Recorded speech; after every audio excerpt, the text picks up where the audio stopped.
तो स्टार्ट करते हैं mechanism of hormone action. Hormone action का क्या मैकेनिज्म है इसे डिस्कस करेंगे। सबसे पहले हार्मोन्स को हम लोग क्लासीफाई करेंगे on the basis of chemical nature. तो केमिकल नेचर के बेसिस पर हम लोग क्या करेंगे, सबसे पहले हार्मोन्स का क्लासिफिकेशन करेंगे। ठीक है, तो फर्स्ट हम लोग देख लेंगे हार्मोन्स का क्लासिफिकेशन। ठीक है, देखो तो हम लोग सबसे पहले हार्मोन्स को क्लासीफाई करेंगे किसके बेसिस पर, हार्मोन्स को क्लासीफाई करेंगे on the basis of chemical nature. Chemical nature के बेसिस पर सबसे पहले हार्मोन को क्लासीफाई करेंगे। ठीक है, देखो तो इसको क्लासीफाई करेंगे on the basis of chemical nature, on the basis of chemical nature.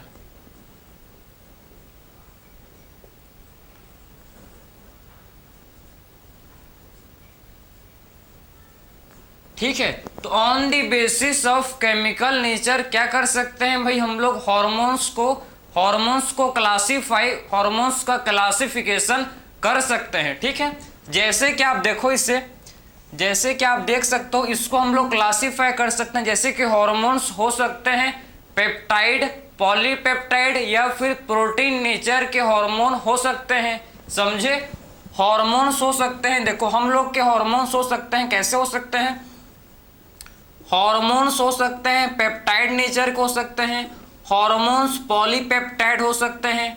ठीक है, समझे, हार्मोन्स हो सकते हैं पेप्टाइड, पॉलीपेप्टाइड हो सकते हैं या फिर हम लोग के प्रोटीन नेचर के हार्मोन हो सकते हैं। ठीक है, तो हार्मोन हम लोग के हो सकते हैं पेप्टाइड नेचर के। पेप्टाइड का मतलब होता है कि जो अमीनो एसिड का चेन, अमीनो एसिड के चेन को बोलते हैं पेप्टाइड। सबको पता है पेप्टाइड बॉन्ड, समझ गए।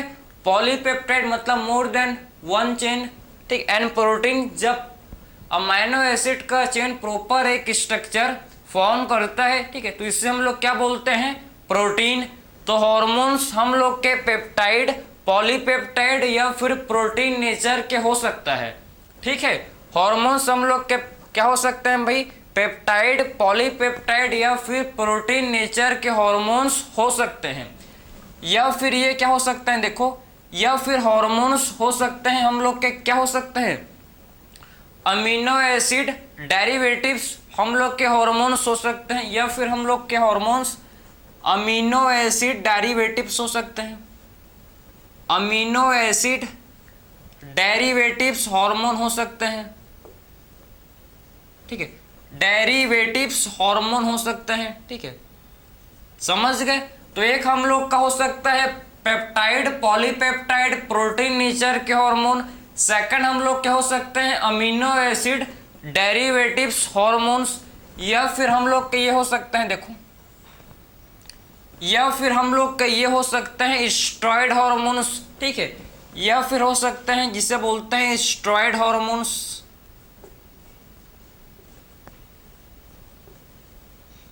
या फिर ये हो सकते हैं कि आइडोनेटेड हार्मोन्स, या फिर ये हो सकते हैं भाई आइडोनेटेड हार्मोन्स, आइडोनेटेड हार्मोन्स।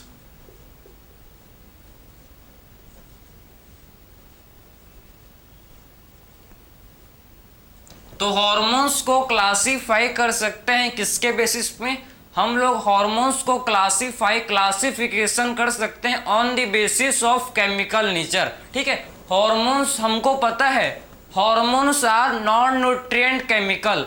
हार्मोन से हमको एनर्जी नहीं मिलता। ठीक है, हार्मोन्स हम लोग के नॉन न्यूट्रिएंट केमिकल हैं जिनसे हमको एनर्जी नहीं मिलता, ना ही ये ग्रोथ एंड डेवलपमेंट में इनका रोल कोई होता है। समझे, तो हार्मोन्स ऐसे केमिकल हैं जिससे हमको एनर्जी या फिर इससे कोई भी ग्रोथ एंड डेवलपमेंट नहीं होता। ठीक है, तो हार्मोन्स को क्लासीफाई कर सकते हैं on the basis of chemical nature, जैसे कि पेप्टाइड, पॉलीपेप्टाइड या फिर प्रोटीन नेचर के हार्मोन्स हो सकते हैं। या फिर हम लोग के अमीनो एसिड डेरिवेटिव्स हार्मोन हो सकते हैं, स्टेरॉयड हार्मोन्स हो सकते हैं, या फिर हम लोग के ये आइडोनेटेड हार्मोन्स हो सकते हैं। ठीक है, आइडोनेटेड हार्मोन्स ये हो सकते हैं। ठीक है, देखो so peptide and polypeptide protein nature के हार्मोन्स कौन कौन से होते हैं देखो, ठीक है। तो कौन कौन से peptide, polypeptide and protein nature के हार्मोन्स होते हैं देखो, हम लोग के इसमें आते हैं। सबसे पहले आपको समझना है कि जो हाइपोथैलेमिक हार्मोन, जितने भी हम लोग के हाइपोथैलेमस के जो हार्मोन है, ठीक है, जितने भी हम लोग के हाइपोथैलेमस के हार्मोन्स हैं सारे हम लोग के क्या होते हैं, पेप्टाइड, पॉलीपेप्टाइड या प्रोटीन नेचर के, ठीक है। हाइपोथैलेमिक हार्मोन, पिट्यूटरी हार्मोन, जितने भी पिट्यूटरी के हार्मोन्स हैं, जितने भी क्या है भाई, पिट्यूटरी के हार्मोन है, पिट्यूटरी के हार्मोन है, ठीक है। तो जितने भी पिट्यूटरी के हार्मोन्स हैं, ठीक है, जितने भी पिट्यूटरी के हार्मोन्स हैं सारे क्या होते हैं, पेप्टाइड, पॉलीपेप्टाइड, प्रोटीन नेचर के, समझे। इसमें हम लोग क्या आते हैं, जैसे कि इंसुलिन, ग्लूकेगॉन, ये भी आपके क्या होते हैं, ये भी हम लोग के होते हैं क्या, पेप्टाइड एंड पॉलीपेप्टाइड या प्रोटीन नेचर के हार्मोन्स होते हैं। या फिर इसमें हम लोग क्या आते हैं, जिसे बोलते हैं थायरोकैल्सिटोनिन,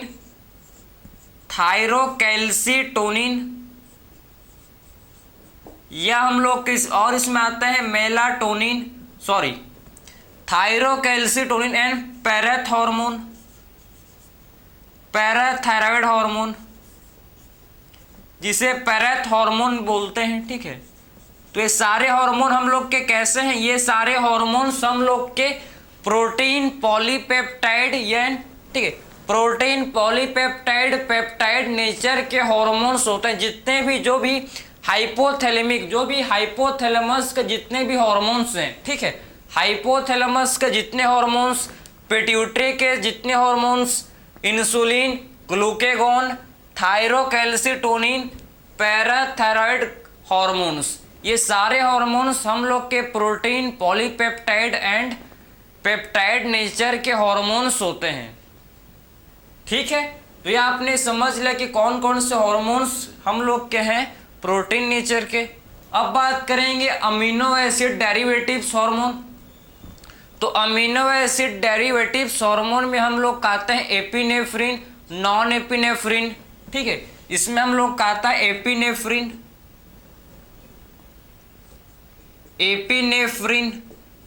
नॉन एपिनेफ्रिन, ठीक है। तो अमीनो एसिड डेरिवेटिव्स हार्मोन में आते हैं एपिनेफ्रिन, नॉन एपिनेफ्रिन, ठीक है, इसको डिफरेंट कलर से नॉन एपिनेफ्रिन, समझे। ये हम लोग के क्या होते हैं, नॉन एपिनेफ्रिन, ठीक है, एपिनेफ्रिन, नॉन एपिनेफ्रिन, ये हम लोग के होते हैं अमीनो एसिड डेरिवेटिव्स हार्मोन, ठीक है। तो अमीनो एसिड डेरिवेटिव्स हार्मोन जैसे कि एपिनेफ्रिन, नॉर एपिनेफ्रिन, मेलाटोनिन, ये भी आपका आता है इसमें भाई, मेलाटोनिन, ठीक है।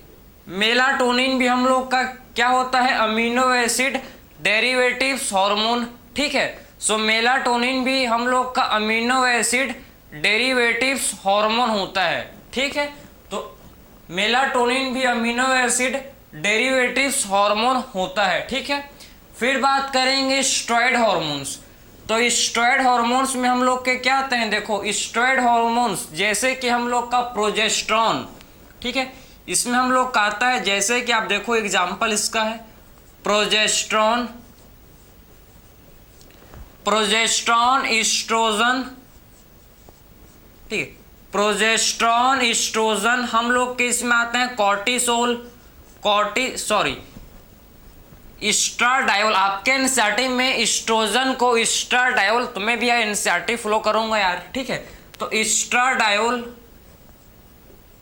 ये आपके एनसीईआरटी का मैं लिख रहा हूँ, ठीक है। एस्ट्रोजन भी सही है, ठीक है, लेकिन आपके एनसीईआरटी ने एस्ट्रोजन को ही क्या लिख दिया है भाई, एस्ट्राडायोल, ठीक है। कॉर्टिसोल, टेस्टोस्टेरोन, और क्या आते हैं इसमें हम लोग के टेस्टोस्टेरोन, सारे हम लोग के स्टेरॉयड हार्मोन्स हैं। ये सारे कैसे हार्मोन्स हैं, ये सारे के सारे स्टेरॉयड हार्मोन्स होते हैं, ठीक है। तो ये सारे कैसे हार्मोन्स हैं, सारे हम लोग के स्टेरॉयड हार्मोन्स होते हैं, ठीक है। Progesterone, estradiol, cortisol and testosterone. Progesterone, estradiol, cortisol and testosterone सारे के सारे कैसे हार्मोन्स हैं? स्टेरॉइड। स्टेरॉइड का मतलब होता है लिपिड सॉल्युबल, ठीक है। स्टेरॉइड हार्मोन्स का मीनिंग क्या है? ये लिपिड सॉल्युबल होते हैं, लिपिड सॉल्युबल हार्मोन्स हैं, ठीक है। आयोडोनेटेड हार्मोन्स, आयोडोनेटेड हार्मोन्स में हम लोग का आता है, देखो थायराइड के हार्मोन्स। जो थायराइड के हार्मोन्स हैं ये हम लोग के कैसे होते हैं? थायराइड के हार्मोन्स हम लोग के आयोडोनेटेड हार्मोन्स होते हैं, ठीक है। थायराइड ग्लैंड के जो हार्मोन्स हैं ये हम लोग के आयोडोनेटेड हार्मोन्स, जैसे कि हम लोग का इसमें आता है T3 and T4, tri iodothyronine and tetra iodothyronine, ठीक है। Tri iodothyronine and tetra iodothyronine हम लोग के ये होते हैं आयोडोनेटेड हार्मोन्स, इन्हें बोलते हैं आयोडोनेटेड हार्मोन्स, ठीक है। तो ये आपका पूरा मैंने आपको क्लासिफिकेशन कर दिया किसका भाई? हम लोग ने कंप्लीट क्लासिफिकेशन देख लिया हार्मोन्स का on the basis of chemical nature. Chemical nature के बेसिस में हम लोग ने हार्मोन्स को क्लासीफाई कर दिया, ठीक है। किसमें किया भाई? Protein, peptide and polypeptide hormones, जैसे कि हम लोग के इसमें आते हैं हाइपोथैलेमिक हार्मोन, पिट्यूटरी हार्मोन, इसमें हम लोग का आता है ग्लूकेगॉन, इंसुलिन, एंड इसमें हम लोग के थायरोकैल्सिटोनिन, पैरेथ हार्मोन, मतलब पैराथायराइड हार्मोन। सारे हम लोग के हार्मोन समझ गए। फिर हम लोगों ने क्लासीफाई किया इसको किसमें? हम लोग ने amino acid derivatives. Amino acid derivatives में हम लोग क्या आते हैं? Epinephrine, non epinephrine and melatonin. ये हम लोग के कैसे हार्मोन होते हैं? Amino acid derivatives. फिर हम लोग ने हार्मोन्स को क्लासीफाई किया किसमें? Steroid hormones. स्टेरॉइड हार्मोन्स में हम लोग ने बात किया प्रोजेस्टेरोन, एस्ट्राडायोल, ठीक है, कॉर्टिसोल, टेस्टोस्टेरोन। ये हम लोग के सारे हार्मोन्स कैसे हैं भाई? ये सारे हार्मोन्स हम लोग के होते हैं कैसे? स्टेरॉइड नेचर के होते हैं। फिर हम लोग ने हार्मोन को क्लासीफाई किया, फाइनली लास्ट हम लोग ने क्लासीफाई किया इसको किसमें? फाइनली हम लोग ने हार्मोन को क्लासीफाई किया आयोडोनेटेड, ठीक है, आयोडोनेटेड नेचर के, जिसमें हम लोग क्या आते हैं? T3 एंड T4, ठीक है, थायराइड के हार्मोन्स। तो हम लोग ने सबसे पहले हार्मोन को क्लासीफाई कर ले। हार्मोन्स का पढ़ने का क्या मतलब है? इसका मीनिंग सिंपली ये है, आप समझो, जितने भी प्रोटीन, पॉलीपेप्टाइड या फिर पेप्टाइड, पॉलीपेप्टाइड या फिर protein nature and amino acid derivatives hormone, ये जितने भी हार्मोन्स हैं ये हम लोग के दोनों हार्मोन्स कैसे होते हैं? Lipid insoluble. लिपिड इनसोल्यूबल, ये दोनों हार्मोन कैसे होते हैं? Lipid insoluble. लिपिड इनसोल्यूबल का मतलब समझते हो? लिपिड इनसोल्यूबल का मतलब होता है कि ये लिपिड के लेयर को, लिपिड मेम्ब्रेन को, ठीक है, जो मेम्ब्रेन जो कि लिपिड का बना है उस मेम्ब्रेन को क्रॉस नहीं कर सकते, इनको बोलते हैं लिपिड बाइलेयर। ये वाटर सोल्यूबल है। ये हम लोग के क्या होते हैं? वाटर सोल्यूबल हार्मोन्स हैं। ये मेम्ब्रेन को, लिपिड, जो लिपिड के बाइलेयर, भाई लिपिड का क्या होता है? बाइलेयर प्लाज्मा मेम्ब्रेन होता है, उसको ये क्रॉस नहीं कर सकते, ठीक है, उसको क्रॉस नहीं कर सकते ये, ठीक, इसीलिए इन्हें बोलते हैं हम लोग हैं steroid non steroidal hormones. Steroidal hormones किसे बोलते हैं? जो लिपिड के बाइलेयर मेम्ब्रेन को क्रॉस कर सकते हैं। लेकिन हम लोग का ये देखो, ये जो हार्मोन्स हैं ये क्रॉस नहीं कर सकते, और जो स्टेरॉइड हार्मोन्स और ये हैं, देखो ये दोनों आपके, ठीक है, steroid hormones and iodinated hormones, steroid hormones and iodinated hormones, इन्हें बोलते हैं लिपिड सॉल्यूबल। ये होते हैं लिपिड सॉल्यूबल। ये लिपिड बाइलेयर मेम्ब्रेन को क्रॉस कर सकते हैं, ठीक है, इसीलिए इन्हें बोला जाता है लिपिड सॉल्यूबल। समझे?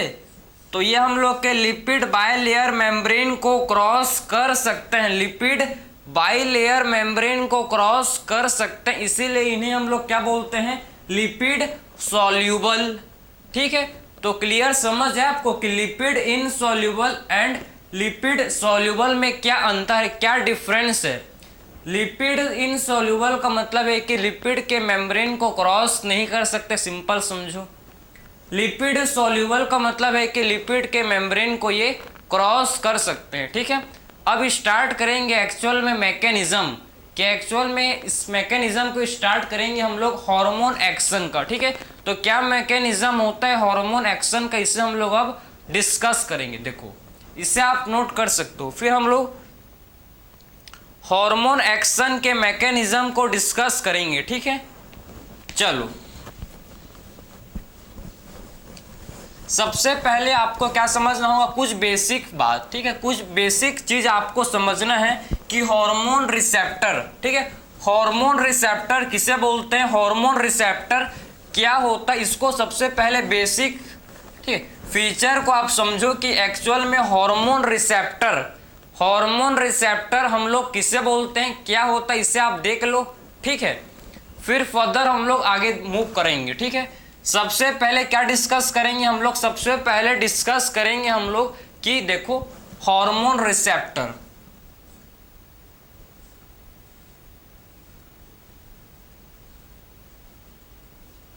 हार्मोन रिसेप्टर, ठीक है। तो कुछ आपको सबसे पहले बेसिक फीचर्स आपको पता होना चाहिए, जैसे कि जो हार्मोन्स होते हैं, ठीक है, जितने भी हार्मोन्स हैं सारे हार्मोन्स अपना फंक्शन कब परफॉर्म करते हैं, जब ये अपने टारगेट सेल के पास, टारगेट ऑर्गेन में क्या होते हैं भाई, रिसेप्टर्स होते हैं प्रेजेंट।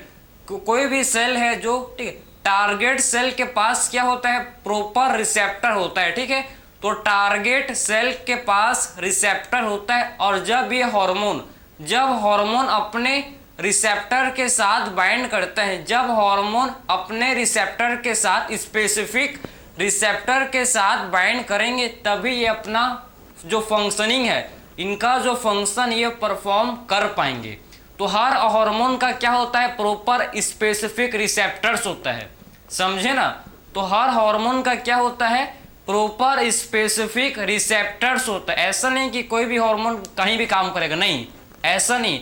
हर हार्मोन पर्टिकुलर प्रॉपर अपने रिसेप्टर के साथ बाइंड करेंगे, तभी अपना रोल प्ले कर पाते हैं। ये सेल है, तो सेल में क्या होगा भाई, सेल में रिसेप्टर, समझना, आपकी सेल है तो सेल में क्या होगा प्रेजेंट, सेल में रिसेप्टर, ये क्या है, रिसेप्टर है। तो सेल में क्या होते हैं, प्रॉपर हम लोग के रिसेप्टर होते हैं प्रेजेंट, समझे। ये रिसेप्टर आपके सेल मेम्ब्रेन, देखो ये रिसेप्टर आपके सेल मेम्ब्रेन में हो सकते हैं, या फिर ये रिसेप्टर सेल के अंदर मतलब साइटोप्लाज्म एंड न्यूक्लियस में ये रिसेप्टर हो सकते हैं। सेल में रिसेप्टर, सेल के पास रिसेप्टर है, और जब इसके हार्मोन्स, ये हार्मोन, ठीक है, तो जब रिसेप्टर के साथ हार्मोन बाइंड करेगा तभी ये अपना फंक्शन, इसका फंक्शनिंग होगा, तभी क्या हो पाएगा, इसका फंक्शनिंग होगा, समझे। तो जब ये रिसेप्टर के साथ हार्मोन, जब रिसेप्टर के साथ बाइंड करेगा तभी ये अपना इफेक्ट, अपना फंक्शन परफॉर्म कर पाएगा, समझ आ रहा है आपको, ठीक है। तो जब रिसेप्टर के साथ हार्मोन क्या करता है भाई, रिसेप्टर के साथ जब हार्मोन बाइंड करता है तभी ये अपना रोल, अपना इफेक्ट दिखा पाता है, तभी इसका क्या होता है, फंक्शनिंग होता है। और ये जो रिसेप्टर है, ये रिसेप्टर हम लोग के प्लाज्मा मेम्ब्रेन में हो सकता है, प्लाज्मा मेम्ब्रेन में प्रेजेंट हो सकता है, या फिर ये सेल के अंदर कहाँ, न्यूक्लियस में, या फिर ये साइटोप्लाज्म में प्रेजेंट होता है, ठीक है। तो आपने ये एक चीज समझ लिया कि हार्मोन्स स्पेसिफिक होते हैं, हार्मोन्स अपने रिसेप्टर से बाइंड करने के बाद ही हार्मोन्स का इफेक्ट होता है, समझे। तो हर हार्मोन्स अपने स्पेसिफिक रिसेप्टर से बाइंड करते हैं, समझ गए। ये आपके रिसेप्टर सेल मेम्ब्रेन में हो सकता है रिसेप्टर, या फिर सेल के अंदर इनसाइड सेल ये रिसेप्टर्स, हार्मोन्स के रिसेप्टर प्रेजेंट होते हैं, लेकिन सेल में रिसेप्टर्स होता है हार्मोन के लिए। अगर सेल के पास रिसेप्टर नहीं है तो कोई मतलब नहीं है, हार्मोन का कोई भी रोल नहीं होगा, हार्मोन्स अपना कोई भी इफेक्ट, हार्मोन्स अपना फंक्शन नहीं दिखा पाएगा। ठीक है, जब ये रिसेप्टर के साथ बाइंड करेगा तभी अपना ये रोल दिखाता है भैया। ठीक है, देखो अब ये जो हार्मोन रिसेप्टर है देखो, ठीक है, ये हार्मोन रिसेप्टर दो टाइप के होते हैं। मैंने आपको जस्ट अभी समझाया कि हार्मोन रिसेप्टर दो टाइप के होते हैं। एक होता है हम लोग का जिसे हम लोग बोलते हैं इंट्रासेलुलर रिसेप्टर, एक हम लोग का होता है जिसे बोलते हैं इंट्रासेलुलर रिसेप्टर। ठीक है, तो एक हम लोग का होता है जिसे हम लोग क्या बोलते हैं इंट्रासेलुलर रिसेप्टर, एंड हम लोग का सेकंड होता है जिसे बोला जाता है एक्स्ट्रा सेलुलर रिसेप्टर। ठीक है, तो सेकंड हम लोग का होता है, इसे हम लोग बोलते हैं एक्स्ट्रा सेलुलर रिसेप्टर।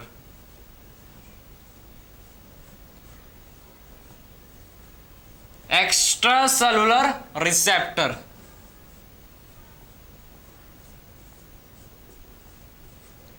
या फिर इसको बोलते हैं मेम्ब्रेन बाउंड रिसेप्टर।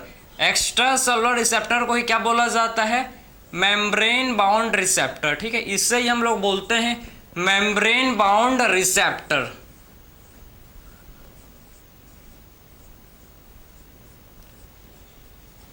ठीक है, तो हार्मोन के जो रिसेप्टर हैं समझना आप। ठीक है, जो हार्मोन के रिसेप्टर होते हैं ये सेल के अंदर, ठीक है, अगर सेल के अंदर इनसाइड सेल रिसेप्टर प्रेजेंट है, अगर सेल के अंदर हार्मोन के रिसेप्टर्स प्रेजेंट है तो इससे हम लोग बोलते हैं इंट्रासेलुलर रिसेप्टर। ठीक है, इंट्रासेलुलर रिसेप्टर ये होते हैं प्रेजेंट इनसाइड सेल। कहाँ होते हैं, प्रेजेंट इनसाइड सेल। ठीक है, सेल के अंदर में होते हैं प्रेजेंट। ठीक है, तो इंट्रासेलुलर रिसेप्टर कहाँ होते हैं, प्रेजेंट, ये सेल के अंदर होते हैं प्रेजेंट इनसाइड सेल। ये हम लोग के मेम्ब्रेन, ठीक, ये हम लोग के इंट्रासेलुलर रिसेप्टर प्रेजेंट होते हैं सेल के अंदर। इंट्रा मतलब सेल के अंदर क्या होते हैं भाई, रिसेप्टर प्रेजेंट होते हैं सेल के अंदर। कहाँ पर, ये हम लोग के हो सकते हैं कहाँ पर, न्यूक्लियस में हो सकते हैं प्रेजेंट, न्यूक्लियस में हो सकते हैं, या फिर ये हो सकते हैं साइटोप्लाज्म में। ठीक है, ये रिसेप्टर्स आपका कहाँ हो सकता है, देखो ये रिसेप्टर्स हम लोग के न्यूक्लियस में हो सकते हैं या फिर ये साइटोप्लाज्म में हो सकते हैं। मोस्टली न्यूक्लियस में होते हैं, मोस्टली क्या होते हैं, मोस्टली ये न्यूक्लियस में इसके रिसेप्टर्स प्रेजेंट होते हैं। ठीक है, तो आप समझ गए कि इंट्रासेलुलर रिसेप्टर जो कि ऐसे रिसेप्टर जो कहाँ होते हैं, प्रेजेंट इनसाइड सेल, सेल के अंदर होते हैं इसके रिसेप्टर्स। मोस्टली आपके न्यूक्लियस में होते हैं प्रेजेंट। ठीक है, मोस्टली क्या होते हैं, ये हम लोग के न्यूक्लियस में प्रेजेंट होते हैं, साइटोप्लाज्म में होता है लेकिन कम।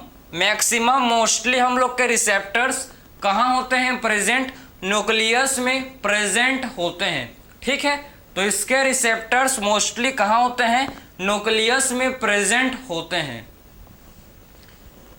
एक्स्ट्रा सेलुलर रिसेप्टर या फिर इसे बोलते हैं मेम्ब्रेन बाउंड रिसेप्टर। ठीक है, तो एक्स्ट्रा सेलुलर रिसेप्टर मतलब सेल के बाहर, एक्स्ट्रा मतलब प्लाज्मा मेम्ब्रेन।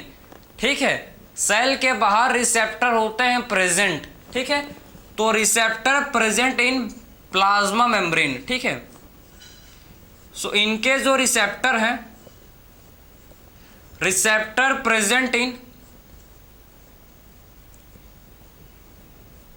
इनके रिसेप्टर कहाँ होते हैं, प्रेजेंट भाई, ये हम लोग के होते हैं प्रेजेंट कहाँ पर, प्लाज्मा मेम्ब्रेन में। ठीक है, ये मतलब सेल के बाहर, आउटसाइड सेल प्लाज्मा मेम्ब्रेन में इनके रिसेप्टर होते हैं प्रेजेंट। ठीक है, प्लाज्मा मेम्ब्रेन में इनके रिसेप्टर प्रेजेंट होते हैं। समझ गए, इन्हें हम लोग मेम्ब्रेन बाउंड रिसेप्टर भी बोलते हैं। इन्हें क्या बोला जाता है, और मेम्ब्रेन बाउंड रिसेप्टर भी इन्हें हम लोग बोलते हैं। ठीक है, तो ऐसे रिसेप्टर जो कि कहाँ होते हैं, प्रेजेंट, प्लाज्मा मेम्ब्रेन। ठीक, एक्स्ट्रा सेलुलर रिसेप्टर। ठीक, समझ गए, तो ऐसे रिसेप्टर जो कि सेल के अंदर इनसाइड सेल अगर रिसेप्टर प्रेजेंट है तो इसे हम लोग बोलेंगे इंट्रासेलुलर रिसेप्टर। अगर रिसेप्टर सेल के बाहर है मतलब प्लाज्मा मेम्ब्रेन में रिसेप्टर प्रेजेंट है तो इसे क्या बोलेंगे, एक्स्ट्रा सेलुलर रिसेप्टर, या फिर इसे बोलते हैं मेम्ब्रेन बाउंड रिसेप्टर। ठीक है, तो क्या मैकेनिज्म है दोनों का उसको डिस्कस करेंगे। कैसे हार्मोन्स, ठीक है, कौन से हार्मोन्स समझो कि आपका मेम्ब्रेन को क्रॉस कर सकते हैं। मैंने आपको समझाया प्लाज्मा मेम्ब्रेन को कौन क्रॉस कर सकते हैं, हम लोग के जो स्टेरॉयड हार्मोन्स एंड हम लोग के जो आयोडीनेटेड हार्मोन्स। ठीक है, steroid hormones and iodinated hormones membrane को क्रॉस कर सकते हैं। तो इनका रिसेप्टर कहाँ होता है, प्रेजेंट सेल के अंदर। भाई जो मेम्ब्रेन को क्रॉस कर सकता है उसका रिसेप्टर कहाँ होगा, सेल के अंदर होता है प्रेजेंट। ठीक है, लेकिन जो हार्मोन्स जो मेम्ब्रेन को क्रॉस नहीं कर सकते, जो हार्मोन्स जो मेम्ब्रेन को लिपिड के लेयर को लिपिड मेम्ब्रेन को क्रॉस नहीं कर सकते, उनके लिए रिसेप्टर कहाँ पर होता है, सेल मेम्ब्रेन में। समझे ना, उनका रिसेप्टर कहाँ होता है, प्रेजेंट। उनका रिसेप्टर सेल के मेम्ब्रेन में प्रेजेंट होता है। ठीक है, इसमें हम लोग क्या आता है, जितने भी प्रोटीन नेचर, जितने भी पेप्टाइड, पॉलीपेप्टाइड, प्रोटीन नेचर के हार्मोन हैं, अमाइनो एसिड डेरिवेटिव्स हार्मोन हैं, इनके रिसेप्टर कहाँ होंगे भाई, प्लाज्मा मेम्ब्रेन में इनके रिसेप्टर्स प्रेजेंट होते हैं। ठीक है, तो इनके रिसेप्टर्स कहाँ होते हैं, प्रेजेंट प्लाज्मा मेम्ब्रेन में होते हैं, जो क्रॉस नहीं कर सकते हैं लिपिड मेम्ब्रेन को। अब हम लोग देखेंगे, सबसे पहले हम लोग डिस्कस करेंगे मैकेनिज्म। सबसे पहले हम लोग डिस्कस करेंगे हम लोग कि क्या मैकेनिज्म है इसका, हार्मोन एक्शन कब डिस्कस करेंगे। ठीक है, सबसे पहले एक्स्ट्रा सेलुलर मैकेनिज्म को देखेंगे। सबसे पहले क्या देखेंगे, एक्स्ट्रा सेलुलर मैकेनिज्म को डिस्कस करेंगे।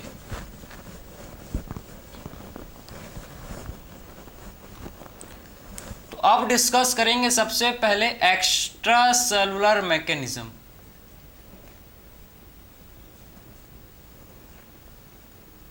एक्स्ट्रा सेलुलर मैकेनिज्म, तो क्या मैकेनिज्म है एक्स्ट्रा सेलुलर का, देखो। ठीक है, तो पहला डिस्कस करेंगे एक्स्ट्रा सेलुलर मैकेनिज्म कि एक्स्ट्रा सेलुलर मैकेनिज्म का क्या रोल है, इसको हम लोग अब डिस्कस करेंगे। ठीक है, एक्स्ट्रा सेलुलर मैकेनिज्म। ठीक है, तो सबसे पहले देखो, ठीक है, मैं सबसे पहले लिपिड बायलेयर मेम्ब्रेन को बनाऊंगा। भाई देखो, ये प्लाज्मा मेम्ब्रेन है। ठीक है, ये क्या है, प्लाज्मा मेम्ब्रेन। ठीक है, तो प्लाज्मा मेम्ब्रेन में क्या होगा भाई, देखो ना, आप समझो, ये हम लोग के एक्स्ट्रा सेलुलर मैकेनिज्म, मतलब जो हार्मोन्स जो कि हम लोग के किसे क्रॉस नहीं कर सकते भाई, जो हार्मोन्स जो कि हम लोग के प्लाज्मा मेम्ब्रेन को क्रॉस नहीं कर सकते, उनका रिसेप्टर कहाँ होगा, प्रेजेंट। उनका रिसेप्टर प्लाज्मा मेम्ब्रेन में प्रेजेंट होगा। ये प्लाज्मा मेम्ब्रेन है, ये क्या है, प्लाज्मा मेम्ब्रेन। ठीक है, ये हम लोग का है प्लाज्मा मेम्ब्रेन, और इनका रिसेप्टर जो हार्मोन जो लिपिड बायलेयर को क्रॉस नहीं कर सकते, समझे, जो हार्मोन जो कि लिपिड बायलेयर को क्रॉस नहीं कर सकते, उनका रिसेप्टर प्लाज्मा मेम्ब्रेन में होता है प्रेजेंट। देखो ये रिसेप्टर है, ये रिसेप्टर है, देखो ये रिसेप्टर है। ये क्या है भाई, रिसेप्टर।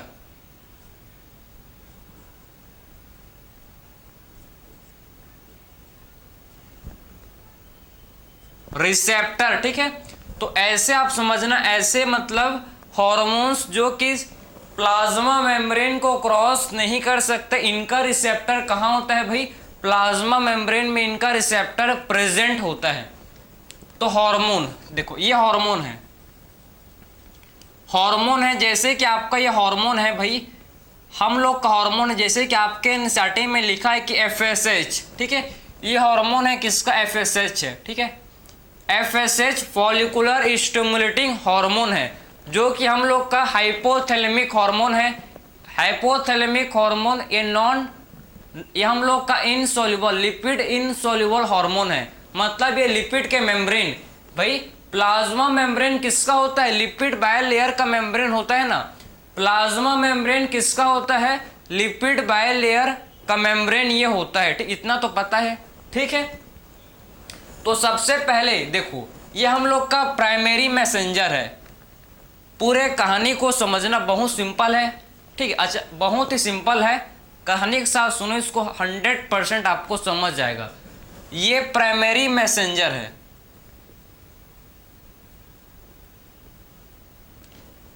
थोड़ा सा इसको डिस्टेंस में लिखेंगे, ठीक है। प्राइमरी मैसेंजर,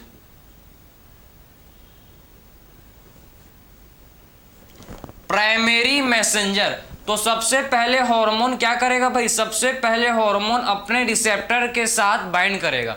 फर्स्ट हम लोग का स्टेप क्या होगा, सबसे पहले हार्मोन अपने रिसेप्टर के साथ बाइंड करेगा, ठीक है। तो पहला चीज क्या होगा, देखो सबसे पहले हार्मोन अपने रिसेप्टर के साथ बाइंड करेगा, ठीक है। तो हार्मोन अपने रिसेप्टर के साथ बाइंड कर चुका, और क्या फॉर्म किया, ये हम लोग का फॉर्म किया जिसे बोलते हैं, देखो सबसे पहले हम लोग का सबसे पहले क्या हुआ, सबसे पहले हम लोग का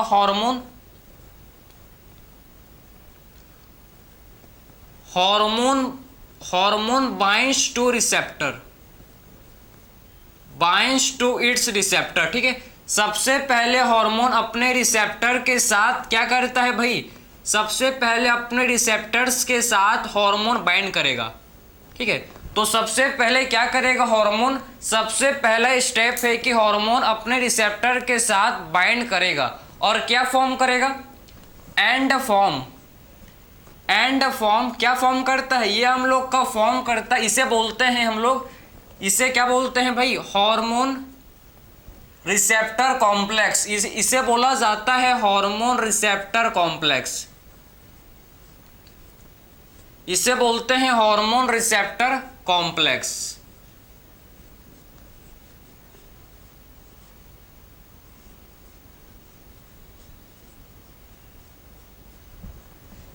तो समझ गए, सबसे पहले हार्मोन क्या करेगा, अपने रिसेप्टर के साथ बाइंड करेगा, ठीक है। अपने रिसेप्टर के साथ बाइंड करके क्या फॉर्म करेगा भाई, ये हम लोग का फॉर्म करेगा जिसे बोलते हैं हार्मोन रिसेप्टर कॉम्प्लेक्स, ठीक है। इसे बोला जाता है हार्मोन रिसेप्टर कॉम्प्लेक्स, क्लियर है। तो सबसे पहले हार्मोन अपने रिसेप्टर के साथ बाइंड करके क्या फॉर्म करेगा, हार्मोन रिसेप्टर कॉम्प्लेक्स, और ये हम लोग का फिर जनरेट, जैसे ही हार्मोन, देखो जैसे ही हार्मोन अपने रिसेप्टर के साथ बाइंड करेगा, उसके बाद ये जनरेट करता है सेकेंडरी मैसेंजर, ठीक है। उसके बाद ये क्या जनरेट करता है भाई, जनरेशन, ठीक है, ठीक है, generation of secondary messenger, generation of secondary messenger, secondary messenger. जैसे ही हार्मोन अपने रिसेप्टर के साथ बाइंड करेगा, उसके बाद इस क्या जनरेट होगा भाई, हम लोग का सेकेंडरी मैसेंजर, ठीक है। सेकेंडरी मैसेंजर, इसके बाद क्या होगा, सेकेंडरी मैसेंजर इसके बाद जनरेट होता है, ठीक है। और सेकेंडरी मैसेंजर हम लोग क्या हो सकते हैं, देखो आपके एनसीईआरटी में कुछ एग्जांपल लिखे हैं भाई। सेकेंडरी मैसेंजर हो सकता है, जैसे कि आपका हो सकता है secondary messenger cyclic AMP, cyclic AMP. AMP का मतलब है एडिनोसिन मोनोफॉस्फेट, ठीक है। तो साइक्लिक मैसेंजर हो सकते हैं, जैसे कि साइक्लिक मैसेंजर में हम लोग क्या कहते हैं, एएमपी एडिनोसिन मोनोफॉस्फेट, ठीक है। एडिनोसिन मोनोफॉस्फेट क्या होता है, ये हम लोग का होता है एडिनोसिन, ठीक है, मोनोफॉस्फेट। इसको मैं इधर लिख दे रहा हूं, यहां पर और लिखना है, ठीक है, यहां पर स्पेस नहीं हो पाएगा। एएमपी का मतलब होता है एडिनोसिन मोनोफॉस्फेट, एडिनोसिन मोनोफॉस्फेट, ठीक है। Adenosine monophosphate. और ये हम लोग का और क्या होते हैं सेकेंडरी मैसेंजर, जैसे कि कैल्शियम आयन, कैल्शियम आयन होता है, जैसे कि IP3 इनोसिटोल फॉस्फेट। IP3 किसे बोलते हैं? IP3 बोला जाता है किसे? इनोसिटोल, इनोसिटोल ट्राइफॉस्फेट, इनोसिटोल, ठीक, इनोसिटोल ट्राइफॉस्फेट। सो इनोसिटोल ट्राइफॉस्फेट को ही क्या बोलते हैं हम लोग? IP3, ठीक है, इनोसिटोल ट्राइफॉस्फेट, ठीक है। सो IP3 क्या होता है? IP3 हम लोग का इनोसिटोल ट्राइफॉस्फेट, इनोसिटोल ट्राइफॉस्फेट को ही क्या बोलते हैं? IP3, ठीक है। अब ये सेकेंडरी मैसेंजर, ठीक है, सेकेंडरी मैसेंजर मैसेज लेके किसके पास जाएगा भाई? पार्टिकुलर, ठीक है। ये उसके बाद सेकेंडरी मैसेंजर हम लोग का क्या शो करता है? इसके बाद सेकेंडरी मैसेंजर हम लोग का पार्टिकुलर अपना मैसेज लेकर जाता है पार्टिकुलर किसके पास? डीएनए के पास, पार्टिकुलर डीएनए के पास लेकर जाता है मैसेज को। और फिर क्या होता है? इसके बाद होता है बायोकेमिकल रेस्पॉन्स। इसके बाद क्या होता है? जब मैसेज पहुंचता है, ठीक है, डीएनए के पास, फिर डीएनए के पास जैसे मैसेज पहुंचता है तो इसके बाद बायोकेमिकल रेस्पॉन्स। बायोकेमिकल रेस्पॉन्स का मतलब समझते हो? Formation of protein. इसके बाद क्या होगा? प्रोटीन का फॉर्मेशन। जैसे ही मैसेज, सेकेंडरी मैसेंजर जब मैसेज को डीएनए के पास लेकर आएगा, फिर डीएनए क्या करेगा भाई? डीएनए प्रोटीन का फॉर्मेशन करेगा।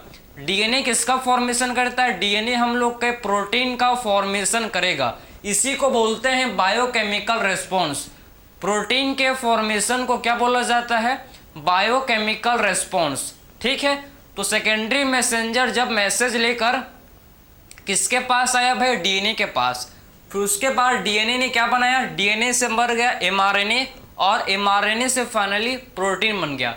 सबसे पहले डीएनए से क्या बनता है? एमआरएनए, एमआरएनए के बाद प्रोटीन बनता है। ये तो आप पढ़ चुके होंगे, ठीक है, जेनेटिक्स, समझे।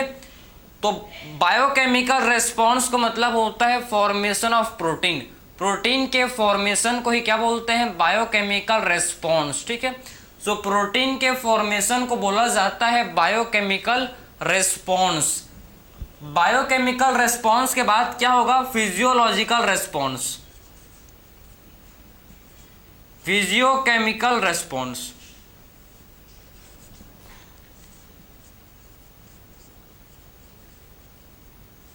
ठीक है।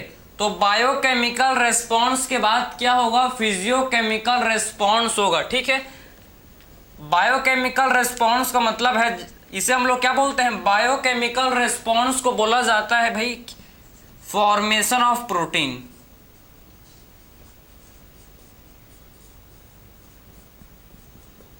ठीक है। और फिजियोलॉजिकल रेस्पॉन्स का मतलब होता है कि functioning, function of protein. Function क्या? फंक्शन हम लोग का प्रोटीन परफॉर्म करेगा, ठीक है। तो फंक्शन ऑफ प्रोटीन को बोलते हैं फिजियोकेमिकल रेस्पॉन्स, ठीक है। तो फंक्शनिंग ऑफ प्रोटीन को बोला जाता है क्या भाई? इससे हम लोग बोलते हैं फिजियोकेमिकल रेस्पॉन्स। हम लोग का हार्मोन था FSH, तो FSH क्या करेगा? FSH हम लोग का क्या करेगा? इसका फंक्शन क्या होगा? FSH हार्मोन ओवेरियन ग्रोथ करवाएगा, समझे? ओवेरियन ग्रोथ करवाएगा। तो इसका फंक्शन क्या होगा भाई? FSH का फंक्शन होगा, देखो, ओवेरियन ग्रोथ, ओवेरियन ग्रोथ, ठीक है। इसका फंक्शन है ओवेरियन ग्रोथ, ठीक है। तो FSH का फंक्शन क्या होगा? आप देख सकते हो FSH का फंक्शन है ओवेरियन ग्रोथ, ठीक है, ओवेरियन ग्रोथ, ठीक है। ओवेरियन ग्रोथ ये करवाएगा, फॉलिकल्स का ग्रोथ ये करवाएगा, ठीक है।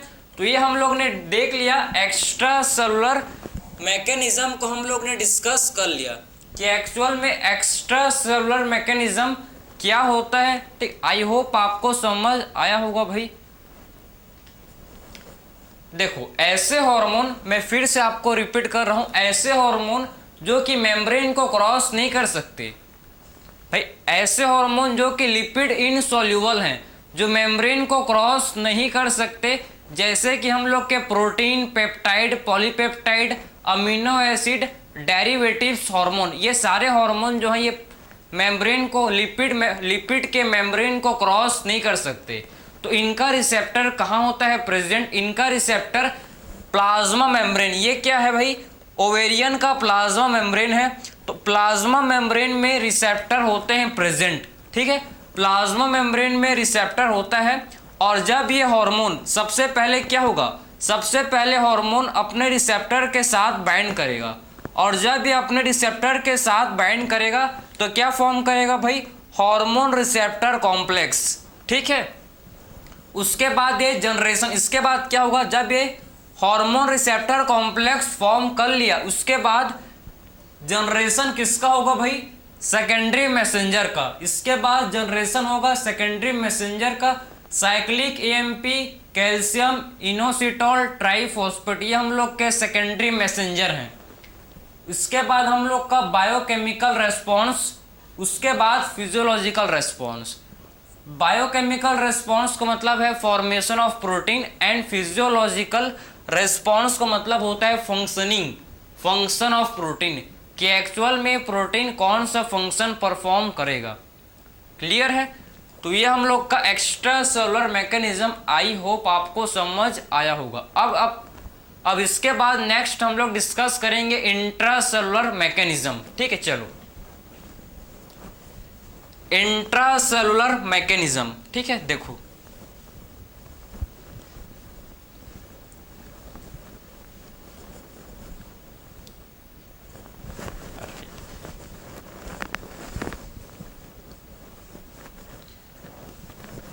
अब नेक्स्ट मैकेनिज्म है जिसे बोलते हैं इंट्रासेलुलर। ये आपका एक्स्ट्रा सेलुलर था। अब डिस्कस करेंगे हम लोग इंट्रासेलुलर मैकेनिज्म कि एक्चुअल में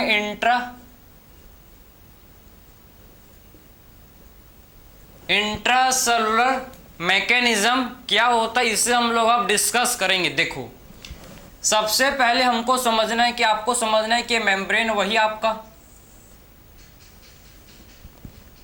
लिपिड बायलेयर का मेम्ब्रेन है, प्लाज्मा मेम्ब्रेन है, ये प्लाज्मा मेम्ब्रेन है, ठीक है।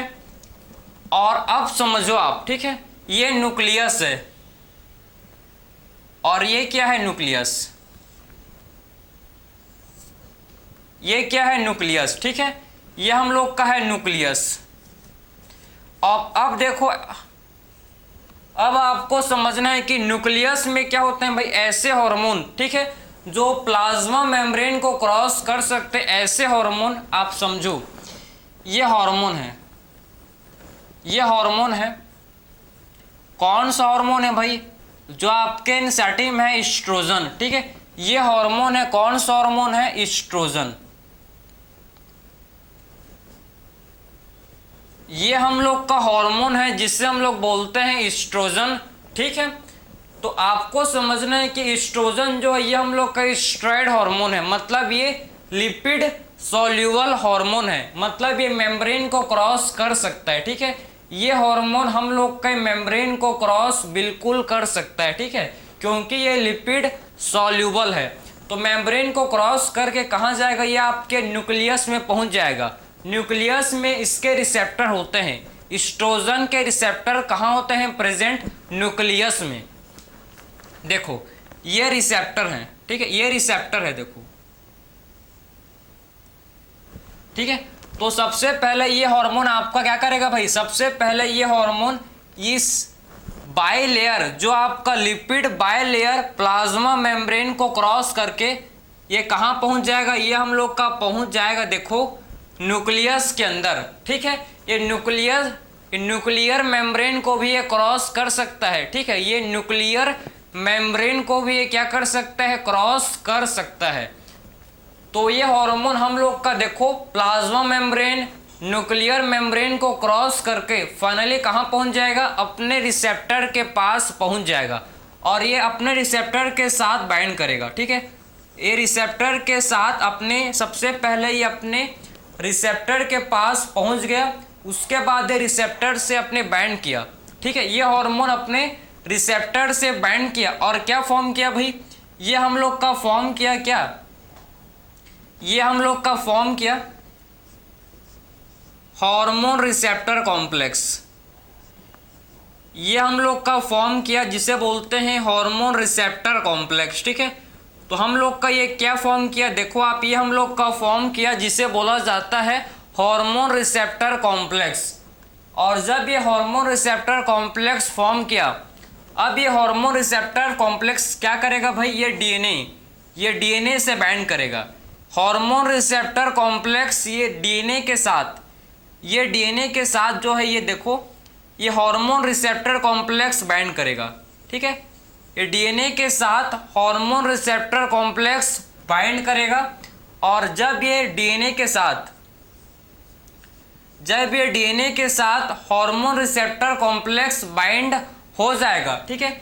ये डीएनए के साथ जब हार्मोन रिसेप्टर कॉम्प्लेक्स बाइंड हो जाएगा तो ये फॉर्म करेगा इससे एमआरएनए। क्या बनेगा भाई, इससे एमआरएनए।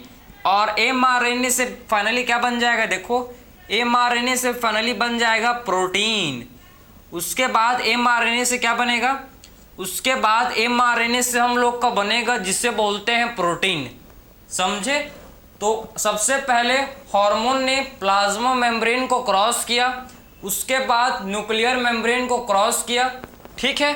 क्योंकि इसका रिसेप्टर, एस्ट्रोजन हार्मोन का रिसेप्टर कहाँ प्रेजेंट है भाई, न्यूक्लियस के अंदर। इसका रिसेप्टर न्यूक्लियस के अंदर प्रेजेंट है।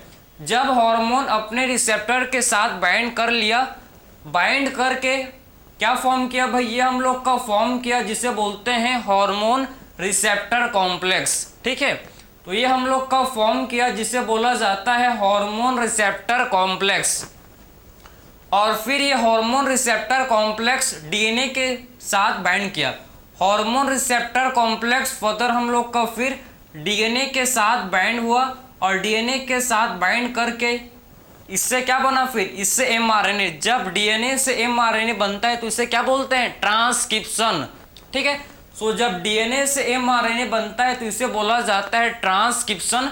और जब एमआरएनए से प्रोटीन बनता है तो इसे बोलते हैं ट्रांसलेशन। समझ गए, इतना तो आता होगा आपको, ठीक है। सो डीएनए से एमआरएनए को क्या बोलते हैं, जब डीएनए से एमआरएनए बनता है तो इसे बोलते हैं ट्रांसक्रिप्शन। एंड जब एमआरएनए से प्रोटीन बनता है तो इसे बोलते हैं ट्रांसलेशन, ठीक है। अब ये प्रोटीन का क्या होगा भाई, ये प्रोटीन का फिजियोलॉजिकल रेस्पॉन्स, ठीक है। अब ये प्रोटीन का क्या होगा, ये प्रोटीन का हम लोग का क्या होगा, फिजियोलॉजिकल रेस्पॉन्स, फिजियोकेमिकल रेस्पॉन्स, ठीक है, या फिजियोलॉजिकल रेस्पॉन्स, ठीक है। समझे, तो पूरा मैकेनिज्म क्लियर हुआ कि एक्चुअल में क्या मतलब हो रहा है, ठीक है, ठीक है, समझे। तो आई होप आपको समझ आया होगा कि जब हार्मोन रिसेप्टर कॉम्प्लेक्स क्या करता है भाई, ये अपने, ठीक है, हार्मोन रिसेप्टर कॉम्प्लेक्स जब डीएनए के साथ बाइंड करता है, जब ये डीएनए के साथ बाइंड करेगा उसके बाद इससे क्या बनेगा, एमआरएनए से फिर क्या बनेगा, प्रोटीन।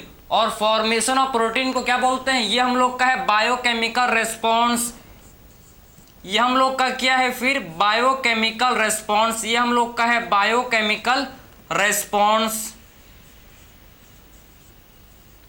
ठीक है। इसके बाद क्या होगा, बायोकेमिकल रेस्पॉन्स के बाद फिजियोकेमिकल या फिर फिजियोलॉजिकल। आपके एनसीईआरटी में फिजियोलॉजिकल लिखा है, कोई डिफरेंस नहीं है, समझ जाओ, ठीक है। फिर उसके बाद फिजियोकेमिकल रेस्पॉन्स, इसमें क्या होगा भाई, इसमें हम लोग का देखो, आपके एनसीईआरटी को ही चलते हैं, चलो सेम है लेकिन आपका एनसीईआरटी ने लिख दिया है, तो चलो फिजियोलॉजिकल रेस्पॉन्स। तो फिजियोलॉजिकल रेस्पॉन्स में क्या होगा भाई, फंक्शनिंग, प्रोटीन का फंक्शनिंग। आखिर में प्रोटीन क्या फंक्शन परफॉर्म करेगा, ये हम लोग का क्या है, फिजियोलॉजिकल रेस्पॉन्स, ठीक है। तो फिजियोलॉजिकल रेस्पॉन्स का मतलब है फंक्शनिंग ऑफ प्रोटीन, कि एक्चुअल में प्रोटीन कौन सा फंक्शन परफॉर्म करेगा, इसी को बोलते हैं फिजियोलॉजिकल रेस्पॉन्स। जैसे कि एस्ट्रोजन हार्मोन है तो ये क्या करवाएगा, टिश्यू का ग्रोथ एंड डिफरेंशिएशन, ये टिश्यू का ग्रोथ करवाएगा एंड इसका ये डिफरेंशिएशन के लिए रेस्पॉन्सिबल है एज योर पर एनसीईआरटी, ठीक है। बहुत सिंपल, आई होप आपको समझ आया होगा। मैंने आपको सारा चीज़ देखो जो आपके एनसीईआरटी में था, मैंने एनसीईआरटी का हर एक लाइन को मैंने आपको इजी वे से आपको मैं समझाने की कोशिश किया हूँ, ठीक है। जितना मेरे को आता था उससे मैंने आपको डबल बताया है, ठीक है, कि एक्चुअल में हार्मोन्स सबसे पहले प्लाज्मा मेम्ब्रेन को क्रॉस करेगा, उसके बाद न्यूक्लियस के अंदर जाएगा। प्लाज्मा मेम्ब्रेन को सबसे पहले क्रॉस करके कहाँ जाएगा भाई? न्यूक्लियस के अंदर। क्यों? क्योंकि न्यूक्लियस में इसके रिसेप्टर्स प्रेजेंट हैं। हार्मोन अपने रिसेप्टर के साथ बाइंड करेगा फिर, और जब हार्मोन अपने रिसेप्टर के साथ बाइंड कर लेगा तो ये क्या फॉर्म करेगा? ये हम लोग का फॉर्म करेगा hormone receptor complex. Hormone receptor complex, hormone receptor complex further DNA के साथ बाइंड होकर, डीएनए के साथ बाइंड कर कर फिर क्या बनेगा भाई? डीएनए से फिर बनेगा फर्दर हम लोग का एमआरएनए। डीएनए से फिर क्या बनेगा? एमआरएनए। उसके बाद एमआरएनए से क्या बनेगा? प्रोटीन। इसी को बोलते हैं जीन एक्सप्रेशन। डीएनए से एमआरएनए बनना और एमआरएनए से फिर प्रोटीन बनना, इसी को बोलते हैं जीन एक्सप्रेशन। आपके एनसीईआरटी में टर्म है जीन एक्सप्रेशन, तो इसी को बोलते हैं जीन एक्सप्रेशन। जब डीएनए से एमआरएनए बनता है और एमआरएनए से जब प्रोटीन बनता है, इसी को क्या बोलते हैं? जीन एक्सप्रेशन, ठीक है। इसी को हम लोग बोलते हैं जीन एक्सप्रेशन। इसमें आपका ट्रांसक्रिप्शन एंड ट्रांसलेशन दोनों आ गया, ठीक। इसमें हम लोग का ट्रांसक्रिप्शन एंड ट्रांसलेशन दोनों आ गया, ठीक है। इसी को बोलते हैं जीन एक्सप्रेशन। और इसके बाद फर्दर इसका क्या होगा भाई? Biochemical response. मतलब फॉर्मेशन ऑफ प्रोटीन को क्या बोलते हैं? फॉर्मेशन ऑफ प्रोटीन को बोलते हैं बायोकेमिकल रेस्पॉन्स। और फाइनली आपका फिजियोलॉजिकल रेस्पॉन्स मतलब फंक्शनिंग, कि एक्चुअल में प्रोटीन क्या फंक्शन है, ठीक है। तो फंक्शन ऑफ प्रोटीन को बोलते हैं क्या? फिजियोलॉजिकल रेस्पॉन्स, ठीक है। तो ये हम लोग ने इस लेक्चर में कंप्लीट डिस्कस किया। सबसे पहले हम लोग ने बात किया कि हार्मोन्स को क्लासिफिकेशन देखे on the basis of chemical nature. Chemical nature के बेसिस में हम लोग ने सबसे पहले हार्मोन को क्लासीफाई किया, ठीक है। इसके बाद हम लोग ने डिस्कस किया क्या? इसके बाद हम लोग ने मैकेनिज्म कि हार्मोन एक्शन का क्या मैकेनिज्म है, हम लोग ने सारे चीज़ को वन बाय वन डिस्कस किया। सबसे पहले हम लोग ने इंट्रासेलुलर मैकेनिज्म, उसके बाद हम लोग ने एक्स्ट्रा सेलुलर मैकेनिज्म को डिस्कस किया। इसी के साथ ये लेक्चर आपका कंप्लीट हुआ। सारा मैंने आपको इस लेक्चर में जो आपके लिए इंपॉर्टेंस था, जो आपके एनसीईआरटी क्वेश्चन जहाँ से आता है, मैंने आपको प्रॉपर वे से एक्सप्लेन किया, ठीक है। सो मिलते हैं फिर से एक न्यू लेक्चर में। Thank you.